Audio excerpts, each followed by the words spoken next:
बिस्मिल्लाहिर्रहमानिर्रहीम। इय्याका नअबुदु व इय्याका नस्तईन। तो गाइस, लास्ट वीडियो में मैंने थायराइड ग्लैंड को बहुत सी ज़्यादा डिस्कस कर दिया है। जिसने ये नोट्स कर लिए इंशाल्लाह उसको जो है ना वो थायराइड ग्लैंड नहीं भूलने वाला सारी उम्र, अगर वो बार बार रिवाइज करता रहे। तो FCPS के अंदर भी काम आएगा और आगे भी काम आने वाले नॉलेज है ये।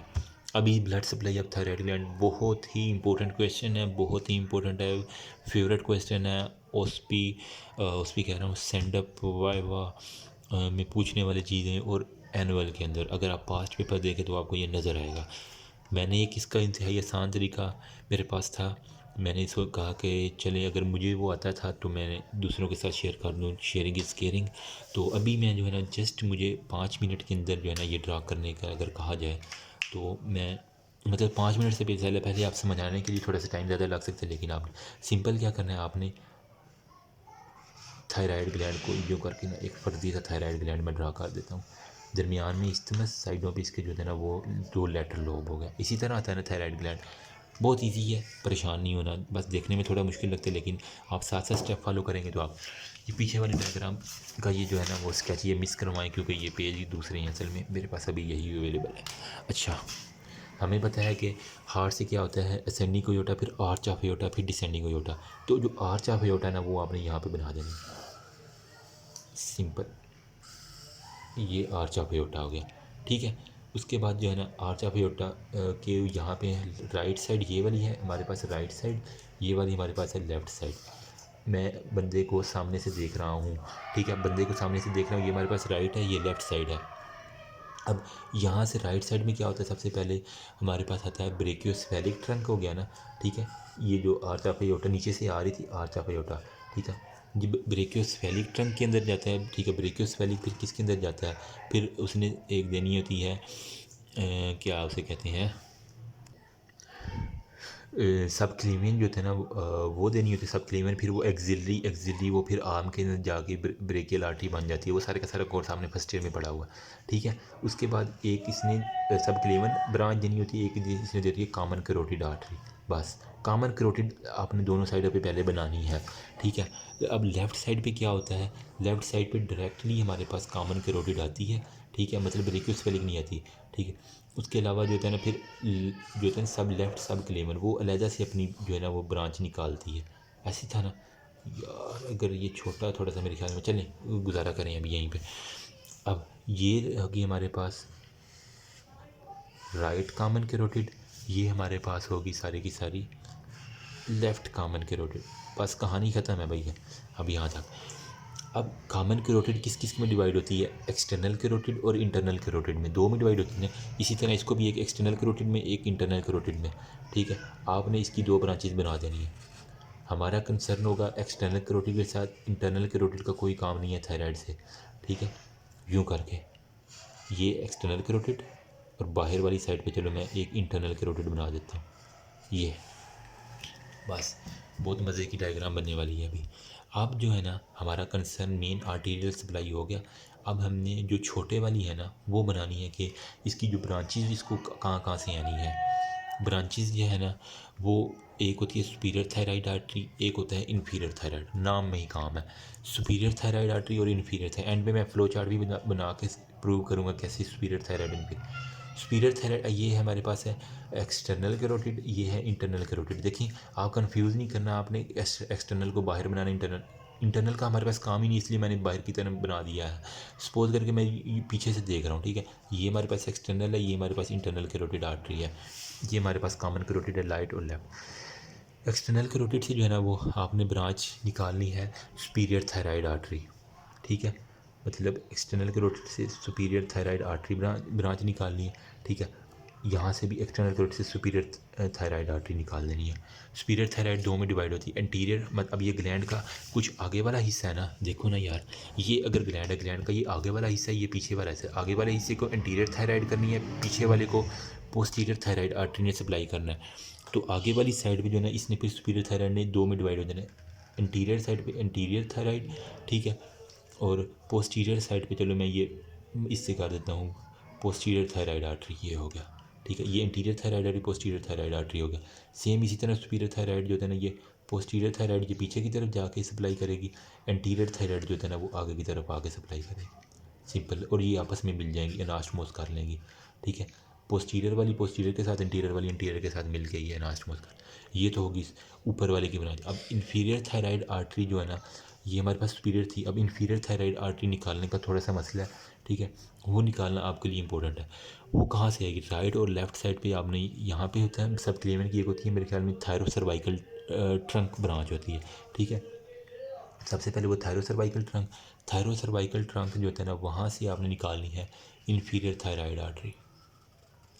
सो सिंपल, बस इन्फीरियर थायराइड आर्टरी इसको एक सप्लाई कर देनी है। अब लेफ़्ट साइड पे तो हमारे पास कोई भी इस तरह सब क्लेवियन आर्टरी जो थी ना, ठीक है, यहाँ से ही हमें निकालनी है। जो लेफ़्ट वाली इन्फीरियर थायराइड है ना, वो डायरेक्टली सब क्लेवियन से आएगी। ये वाली थायरो सर्वाइकल से आ रही थी, मतलब जो इसकी ब्रांचेस थी वहाँ से कहीं से आ रही थी। ये वाली डायरेक्टली जो है ना, ये देगा, मतलब यहाँ से मैं निकाल के इसके पीछे से ला के, ठीक है, यहाँ पे सप्लाई कर दूँ, और ये आपकी arterial supply of the thyroid gland सारे के सारा कंप्लीट हो गया, ठीक है। अब उन्होंने लिखा है कुछ एक ना क्लिनिकल फाइंडिंग है कि कुछ लोगों में एक एक्स्ट्रा आर्टरी होती है, ब्रेकियोसेफेलिक जो होता है ना, ये ब्रेकियोसेफेलिक था ना, ठीक है। यहाँ से एक एक्स्ट्रा आर्टरी कुछ लोगों में आती है जिसे हम कहते हैं थायराइडिम आर्टरी, वो भी इसको सप्लाई करती है, और ये सर्जरी के दौरान कुछ लोगों में होती है, तो अगर वो सर्जरी करवा ये कट हो जाए तो काफ़ी ब्लीडिंग होती है, और इससे डेथ भी होने के चांसेस होते हैं। इसलिए सर्जन को काफ़ी कंसर्न रहना पड़ता है थायराइडिम आर्टरी के बारे में, कहीं इसकी थायराइडिम आर्टरी तो नहीं है। ये 30% जो है ना, वो पीपल के अंदर होती है। अभी मैं लेबलिंग कर देता हूँ बहुत खूबसूरत अंदाज में, आपको समझ आ जाएगी, ठीक है। ये क्या था हमारे पास, सिंपल था।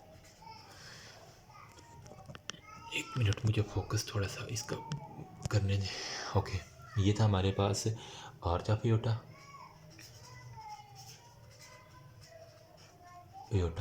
ठीक है।